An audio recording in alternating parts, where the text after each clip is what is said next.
It was the year that changed our lives. It all started in late November 2024. I was prepping for a medical procedure that would sadly fail again in just a few weeks' time. The news reverberating around our Christmas spirit.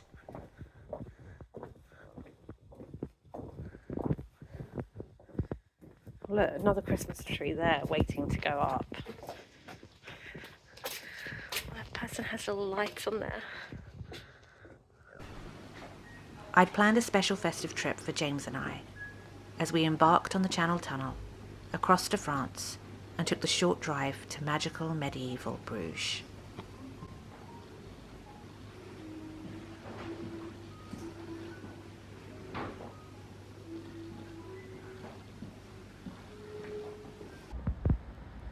We took walks around the city, admired their decorations and lights, climbed a tower,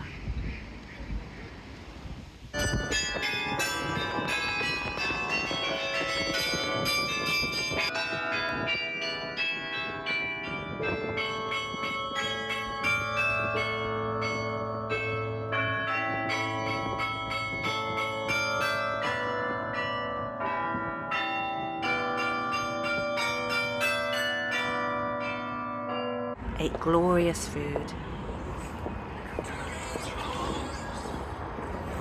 enjoyed the most stunning boutique bed and breakfast, got cozy by the log burner on blustery, wintry nights.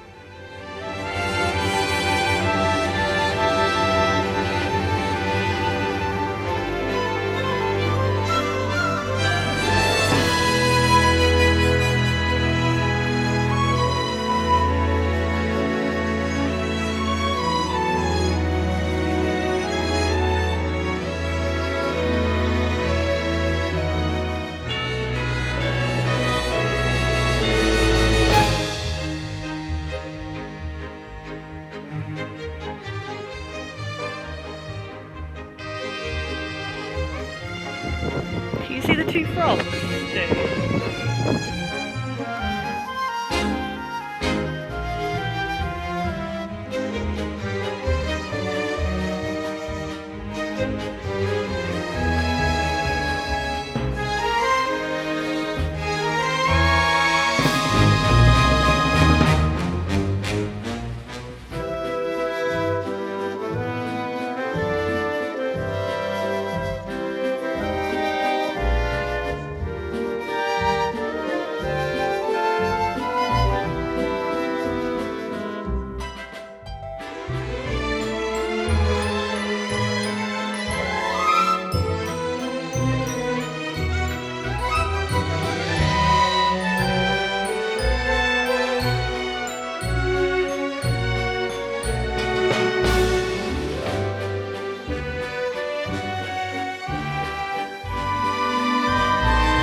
And before long, we had bid farewell. We're back at our old Victorian house, and life was moving on as we prepared for the post-Christmas slump.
now that I've got our room sorted, I can finally put away my Christmas presents. So usually what we do is we put our Christmas presents under the tree after we've opened them, and they kind of stay there until we pack everything away. And so I have got this kind of like big bag of gifts that I have not found homes for yet. And I just wanted to get this room sorted first because it's been in disarray for such a long time and just really not great from a well-being perspective.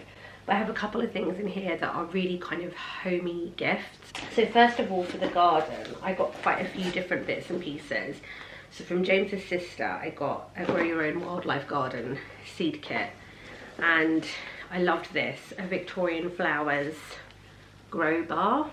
I really love like finding out a bit more about things that would have been of the period of our house. So I think seeing what these are. I have tried to grow Canterbury bells before with no such luck. Larkspur I grew last year, so this will be nice to have another set. And then Candy Tuft, I don't think I have, but they look lovely. And then she just got me some other seeds as well. She got me some more sweet peas, which I love and I grew loads of last year. Nicotiana, which is gorgeous smell at night. And then night flowering catfly, which I don't think I've ever grown before. I'm not even too sure what that is. And then also for the garden, I thought this was really quirky. My sister got me this book called Witch's Garden, and it's by Kew Royal Botanic Gardens, and it's plants in folklore, magic and traditional medicine. I've not actually looked at it yet, but I'm really intrigued by it, and I thought, what a quirky little book. I think, you know, I grew up in the era of hocus pocus and practical magic, so you know, gotta love a little bit of witchiness when you're growing up. So I'm really intrigued to learn a little bit more about this. The other thing was I got Man with a Hammers book. I follow Greg on Instagram, and he is doing such an amazing DIY renovation in this kind of big, I think it's a Georgian house. It's just incredible, so I'm really looking forward to reading his book as well. Winter limped on, with several stop-starts when it came to snow flurries. Another year with an unnotable amount of those delicate crystals gracing us with their presence.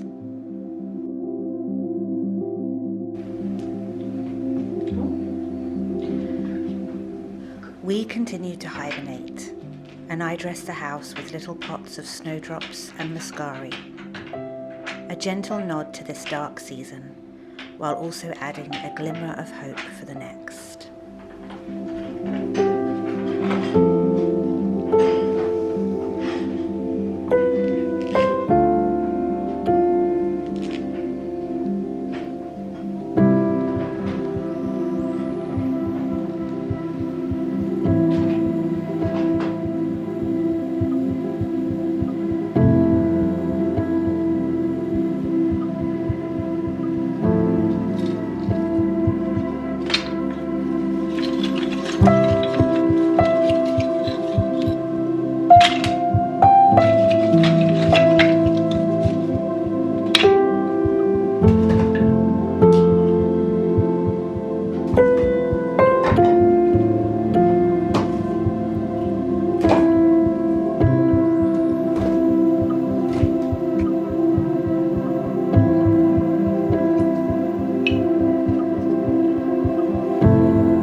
also the year that we both turned 40. James hitting the milestone first. With celebrations in abundance, I whisked him off to York for the Railway Museum, as well as some secret surprises with friends and family for when we returned. And then James said the coal would live over there. So is it like a big coal chute that they would drop into? Ah. Yeah, so they would fill that up, and then that's when you'd shove it from. So. Wow.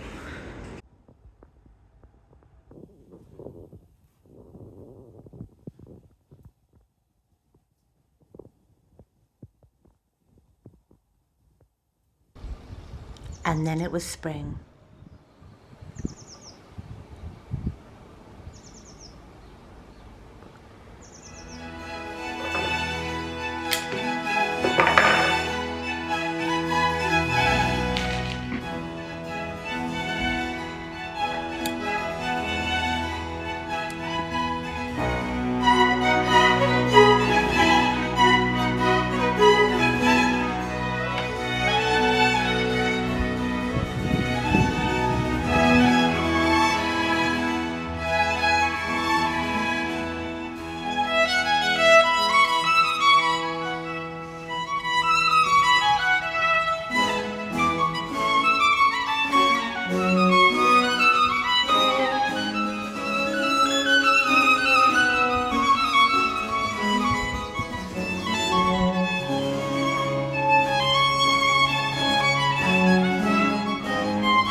What did you say?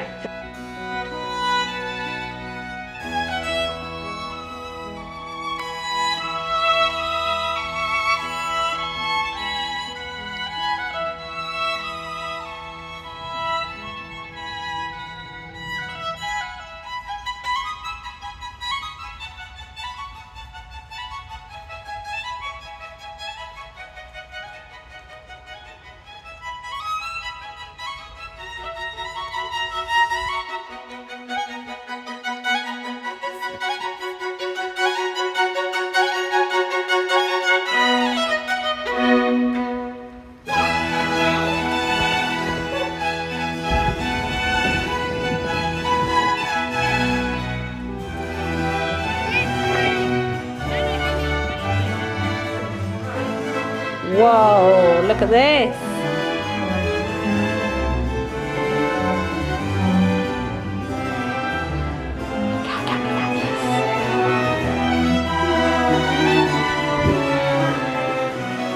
What's your name? So this is the ordinary bulb. Put it in, put it in. Come on, I don't want to get anything on your outfit. This is And one. this is the cranberry bulb. Good job. You have dinner? Oh, bloody hell!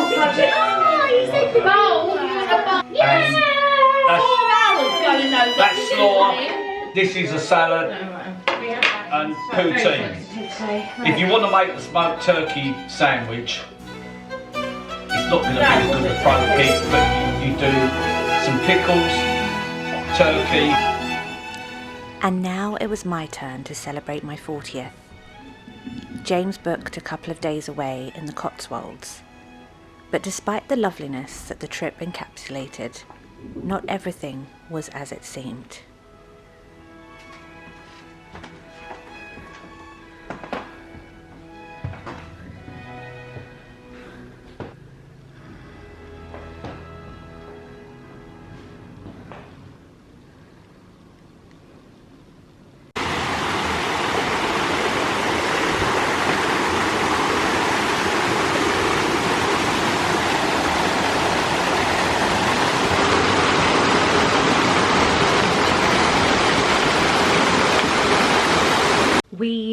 we're about a month on from when my actual birthday was, and it is a birthday that I will not be forgetting for a long, long time. Obviously, it was my 40th, so a really big milestone birthday, and James had gone to a lot of trouble to organise a trip away from me. I wasn't feeling 100% the day before my birthday, which was the day we went to the Cotswolds, and I had no idea what was coming. Now, at this point, I had just assumed that I'm on some meds at the moment, and perhaps like they'd kind of compounded and were making me feel a little bit off. So that's kind of what I put it down to. And then that night, the night of my birthday, overnight, I had a bit of a turn of events, and it suddenly all became so much clearer. I had really awful gripping stomach pains, and my first thought went to food poisoning. I just cannot begin to describe to you the pain I was in. So contacted the doctors again, and they called me in again, and so they just said that they could test to check if it was food poisoning, which I took them up on.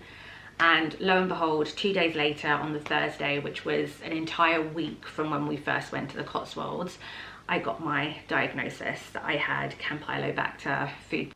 What I couldn't share in this video originally was that Poisoning? there was another reason I found this whole food poisoning experience so traumatic. I had just undergone the 3rd round of medical treatment the week prior to my birthday, and finally we had the result we were hoping for. The anxiety I felt around it surpassed the pain even, and I was on tenterhooks as to whether this whole experience would ruin our first chance of hope in these last 6 years. Especially when she said to me the other day, she was cuddling up to me and she was like, "Oh, Hannah?" I was like, "Yeah." She went, "What a moustache." Oh. And I was like, "Thanks."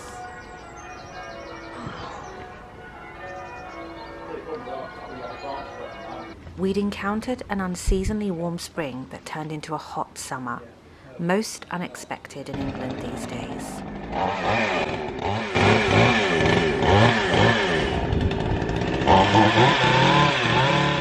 The summer months were busy. James helped my dad at their Victorian house with some heavy gardening, while I took on a new challenge that perhaps wasn't ideal in my current circumstances, but I didn't want to miss out on the opportunity. I'll get the waitress and turn the hair on and be safe.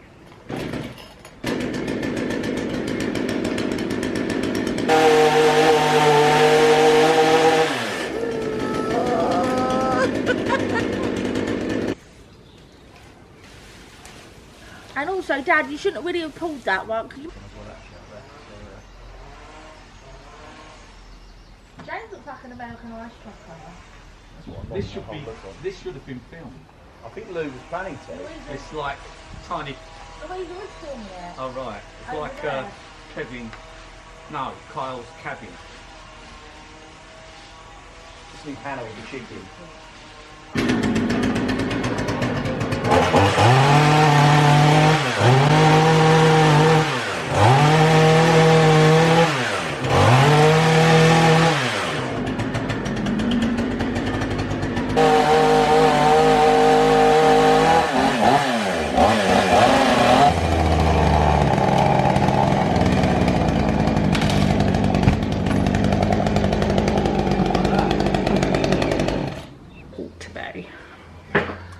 Everyone can hear what you're saying. Ian Bofum's got one of these.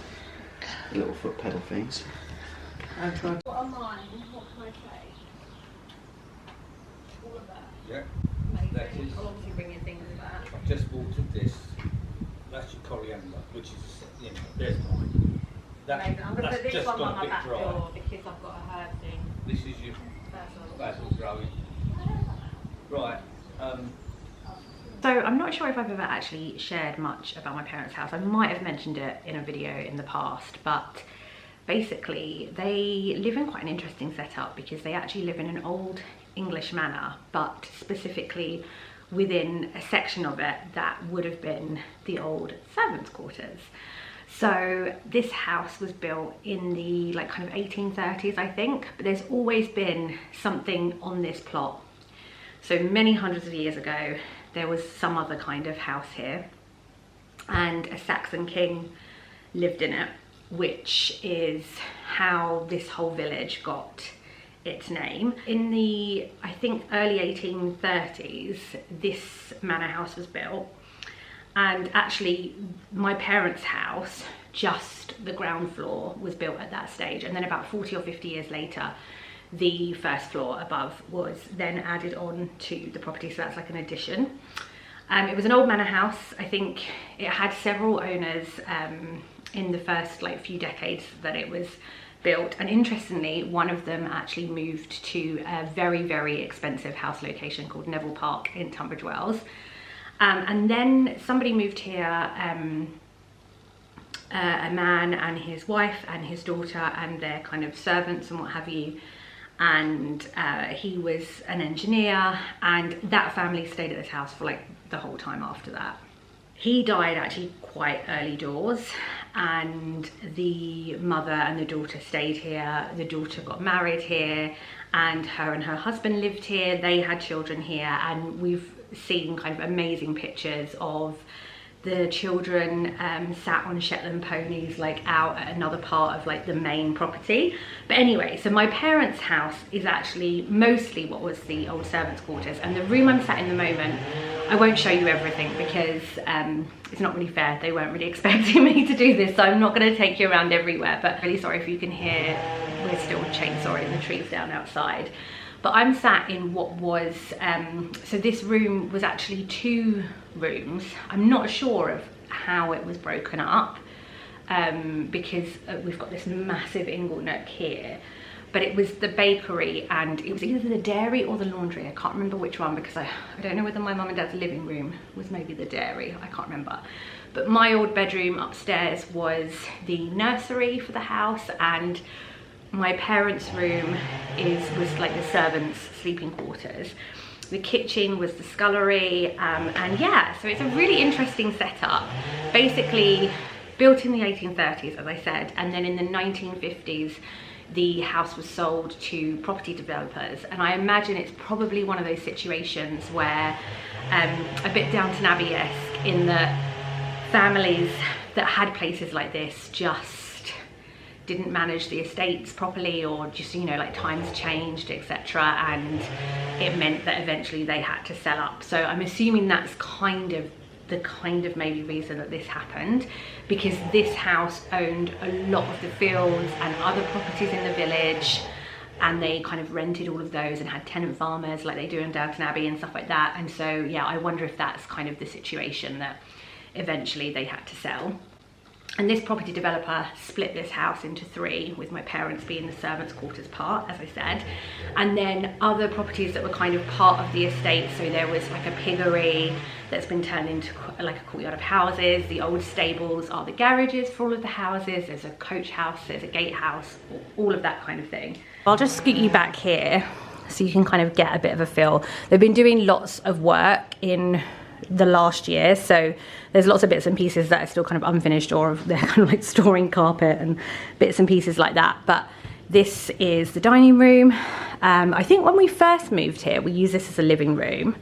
Oh, actually I've got a very cool picture here, because this is my great grandmother and grandfather. So they're my dad's grandparents when they got married on their wedding day. So that would have been in the Victorian times. When we first moved here, we didn't have the log burner, so it was just a massive open fire. But interestingly, so like it's boarded now, but it wasn't boarded when we first moved in, and you can't see it now, but when you could see in, there was like these big kind of nails sticking out, even with old bits of rope on it. So I think those were from like hanging pots and stuff like that. And then you can see down here, this is where the ovens would have been, I think. So I think these are perhaps like what would have been like bread ovens. They've been filled in since. So yeah, it's pretty amazing. And this is like a little, they've got like a little walled garden off the side of theirs with an outbuilding. The growing season hadn't quite got going the way I intended this year. I barely grew anything from seed, but was lucky to obtain some plants for my new project from my dad. We did have a bumper crop of fruit in our garden this year, though.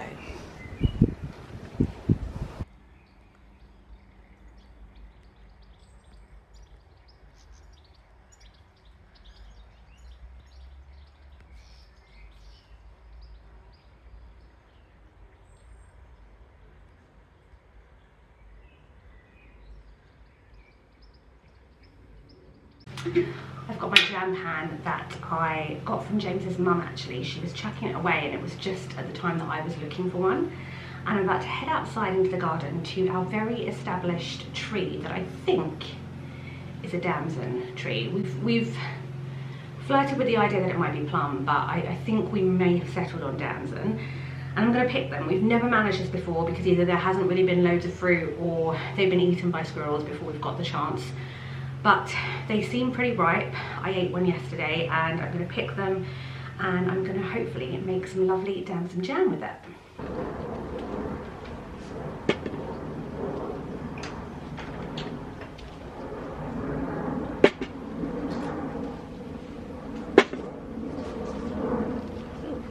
Oh, spiderweb.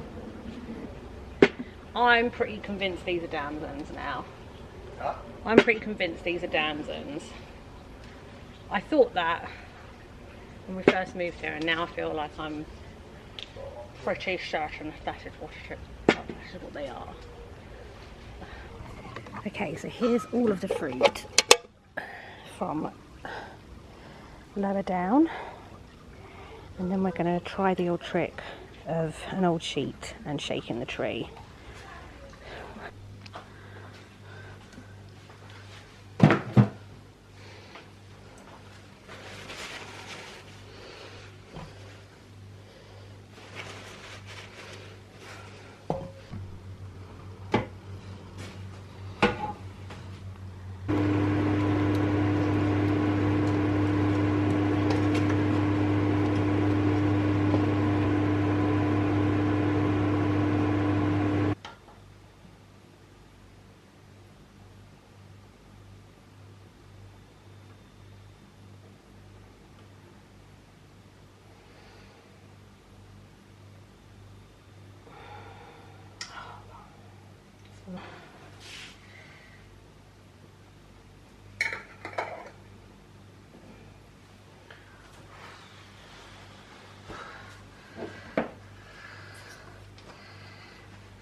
And finally work began on my new project.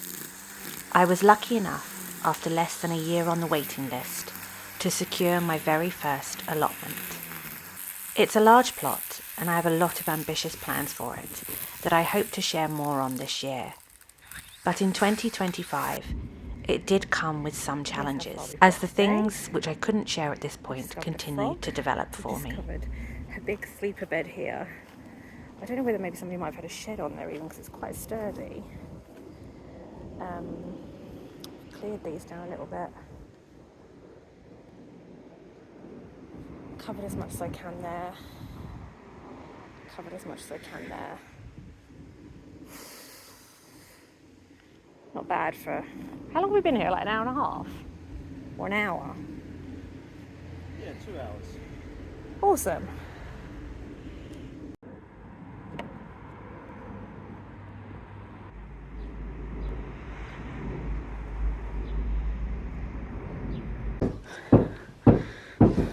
And we started new DIY projects finally, as we braced ourselves for other rooms that also needed to be seen to before the year was out.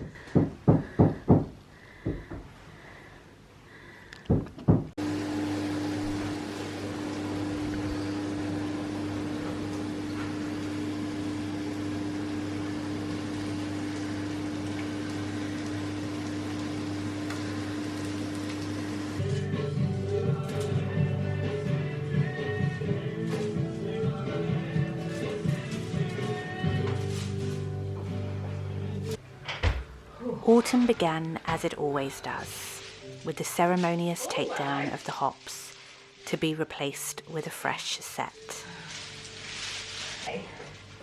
Oh my goodness, oh my goodness. Ugh. Jesus. Whew. Right, so that's all done. Out with the old. Actually, I probably need to do a little bit of hoovering up just at the top there. It's like a bit of a safety hazard. It's got loads of nails sticking out to hold it in. And then I'm going to open the box. I'm a bit worried because technically you're meant to get them out straight away because they, you know, will start drying down pretty quickly. And I had full intentions of basically taking the old down on Thursday and putting the new up on Friday when they arrived. But it's been really busy for me for work, so it's just been quite hard. And then yesterday had quite a busy day as well. And yeah, so this morning I'm starting painting early on the top floor to get this sorted because I don't want to leave it any longer. I always think that the hops look so nice here and add a lot of interest and like texture and stuff, and I really, really love it. And we've been doing it since 2020. But I've actually taken it down today and I'm like, feels bigger. Maybe I want things to feel bigger.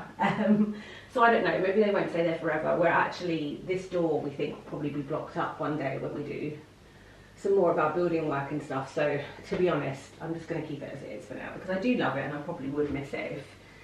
So I ordered these from Hooking Hops this year. I ordered them from Hooking Hops 2 years ago, and I ordered the large, which is like 2.5 to 3 feet, I want to say. I'm pretty good with dimensions.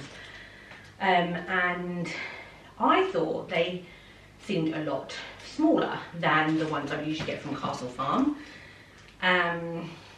So I was a bit disappointed, first of all. Wanted them to be longer. But anyway, so by the time it got to like ordering new ones last year, they had actually really grown on me. So I like really debated, like, do I get them from Castle Farm or do I get them from Hooking Hops? And I ended up going back to Castle Farm, which is where I've always originally got them from. I ordered them from Castle Farm last year and I've never been more disappointed, if I'm honest. I've always, as I said, I've always got them from Castle Farm. Castle Farm is closer to us. Fair enough, they didn't come straight out of the box then either. But when they did, they were really like dirty looking. They looked like they'd maybe been out in the rain for a really long time. They looked like they'd maybe started to dry and they'd been rained on. They just looked terrible and I was really disappointed, but they were massive. They were much bigger than the Hooking Hops ones, which I was like, didn't understand because I'd ordered the largest version from Hooking Hops. But anyway, was really disappointed with them, then was like really regretting my decision that I'd ordered from them and not Hooking Hops. And then this year, me and James have just discussed this a lot. They were actually I feel like the Goldilocks of hops here, but they were just too big. There was just so, I think one of our biggest sets, to be honest, and they just were very unruly and just lots of kind of knocking stuff off all the time. It can get quite irritating. It's different if you've got it over a big lingual neck, you're not going to be knocking stuff all the time. Obviously this is over a doorway, so that does happen. See, these look how hops should look. I don't know what went on last year with Castle Farms, but it was enough to put me off, sadly. I love Castle Farm, otherwise they have these amazing lavender fields, they do lots of lovely things there. They are a great little business. I just was sadly a bit disappointed. Like, they're still pretty pliable. That was the other thing, the other ones were not pliable. I think maybe I ordered them late, possibly, because we did go on holiday in September last year, so maybe I ordered them to come quite late and perhaps they'd already been cut and been starting to dry and they just looked really just not nice. So this is how they come. So they come really green. And yeah, look, they're really easy to move and quite pliable, whereas the set last year were just not. Sorry, Castle Farm, but you let me down last year.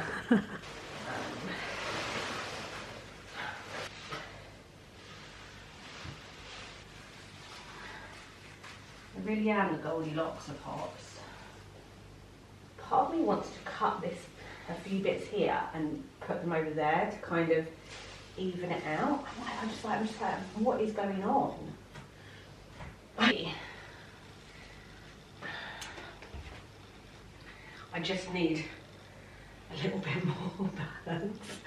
I definitely need something up there. There is a definite gap there. I actually think this is good. So that's what it looks like from a distance. I actually think that looks really good. And do you know what? It is such a much more manageable size than the set from Castle Farm. So whether it's that one of them gives more than the other, or even though they say they're the same size, or what, I don't really care. I think Hookins Hops sizes are just a little bit more helpful for what I'm doing with it anyway. Look at all of this. I've got to clear up now though.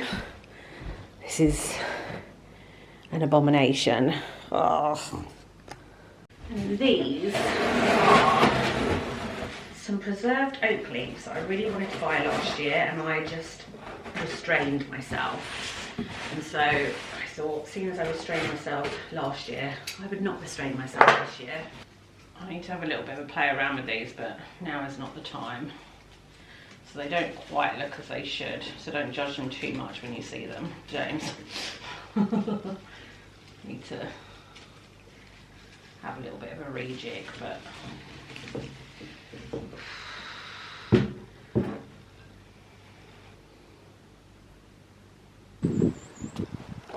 while not an abundance of produce at the allotment this year, I did have some lovely dahlias and enough green tomatoes to make a couple of jars of chutney for Christmas.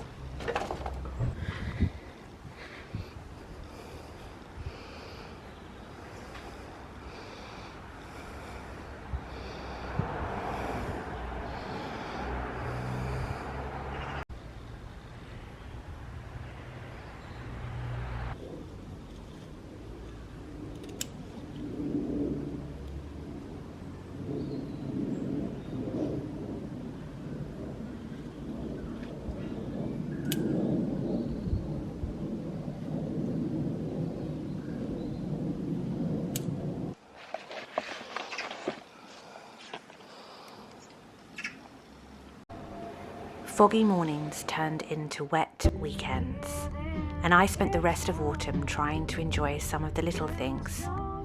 Trips to vintage fairs at a local walled garden, baking with seasonal produce, and planning all of the little things we needed to sort before the end of the year at the Bluestone Villa. That one's good. Which one? Little bites?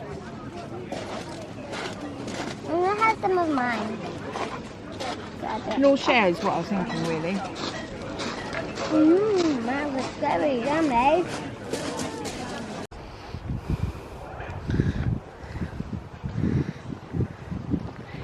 There's more pumpkins over there, can you see? Yeah, there's some there. I think those are tomatoes. Can you see how big those tomatoes are? They're massive. Don't go too close because these are like special beds, so we're not meant to walk on them. And then I think this is purple, either purple sprouting broccoli or maybe purple kale. I didn't know so much about flowers. Well, that's a vegetable. Hello. Hi!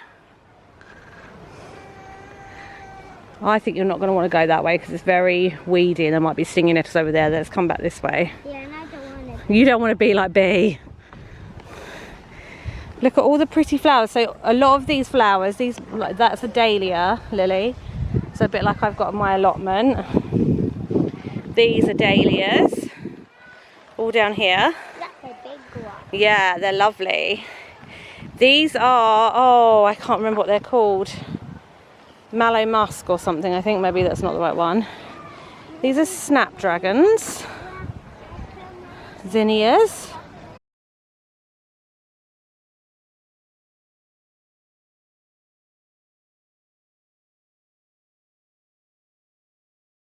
I am going to make a real traditional kind of Kentish, I don't know if the recipe is kind of traditional, but the components of the recipe is traditional, because I'm making a Kentish cobnut cake. So cobnuts, hence the name Kentish cobnuts, are quite prolific in Kent itself, which is where we live, and I think it's quite a traditional, quite old-fashioned nut. I think probably quite prevalent in like parents, grandparents eras. If they lived rurally, probably went and picked them. I know James's mum has definitely said that in the past, and a bit like the hops, they're kind of a very local tradition.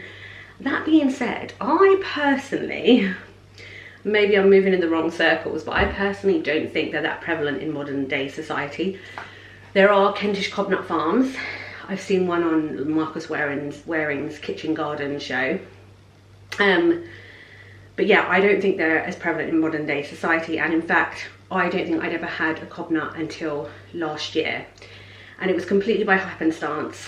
I went to one of my favourite farm shops, Taywell's in Goudhurst, and in fact it was in a video here, and I purchased cobnuts just on a whim, had no idea what I was going to do with them, googled a few recipes and found this Kentish cobnut cake. So I made it, and my god, it was so good.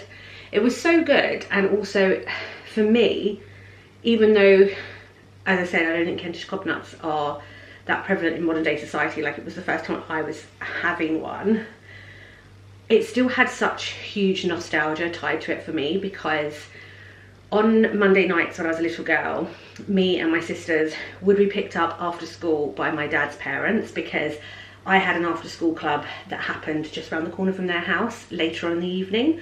So we would go to theirs, we would have dinner at theirs, they would take me to that club, and then they would drop us all home. And what we would do when we first got back to theirs was have an after school snack, which would always be a proper pot of tea, so using tea leaves, and my grandmother would have always baked cakes. And the first bite of this Kentish cobnut cake just took me back to that moment sitting in my grandparents' living room on a Monday evening. It tasted exactly like a cake I have eaten there. That is like the only thing that I could connect it to. Now, I don't think my nan ever made us a cobnut cake. I could be mistaken, because I obviously can't remember every cake I had on Monday night from the ages of like 5 to 11. But I'm pretty sure she didn't. I think she probably would have used like walnuts or pecans or something like that in cakes. That seems to be like a core memory of mine, and I reckon perhaps just the nuttiness, similar taste kind of thing. So I made it, loved it, felt very nostalgic and a bit emotional about it. Wanted to make it for my parents and my sisters, but I didn't have any more cobnuts. So I ended up switching it out for pecans, which actually wasn't wildly dissimilar. So you could make this cake with another nut. And they loved it as well. And anyway, I've not made it since, despite the fact that I made it with a different type of nut after cobnuts were kind of gone. And I happened to be at that same farm shop almost 2 weeks ago, and they had them again. So I bought a big bag full, and with the intention of making this cake now. I thought I would have done it already. I haven't. I'm going to my parents this evening for dinner. I said, oh, I'm gonna have made that cake by then, so I'll bring a little bit along with me. I haven't, so I now need to do it now. So these are what like Kentish cobnuts look like, and I just got them in a brown paper bag. Now when I bought them, these husks were actually like an apple green colour. They're now more of a rusty colour. They're perfectly fine, I checked. They've just ripened some more basically. So you take the husks off, and then, let me show you. If you take the husks off, you're then left with this kind of like nut looking thing, which is what I thought the first time. Transpires, doesn't end there. You then have to crack this, which we did not have a nutcracker last year, so I had to have James do it for me, but we did buy one for Christmas last year, we've subsequently never used. I don't know if you can hear that. It's like shaking inside it. So I'm going to peel and hopefully successfully release all of these cobnuts, so I can work out how many I've got and therefore how many cakes I'm making.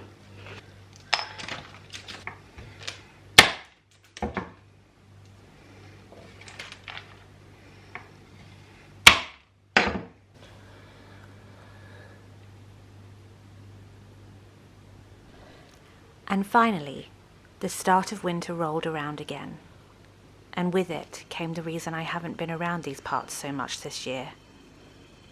After 6 years of trying, the birth of our little boy. Even the weather celebrated for us with a magical dusting of snow to welcome him home. You're the air that I breathe. Yes, and you are all that I need. You are the sun, a gift of life.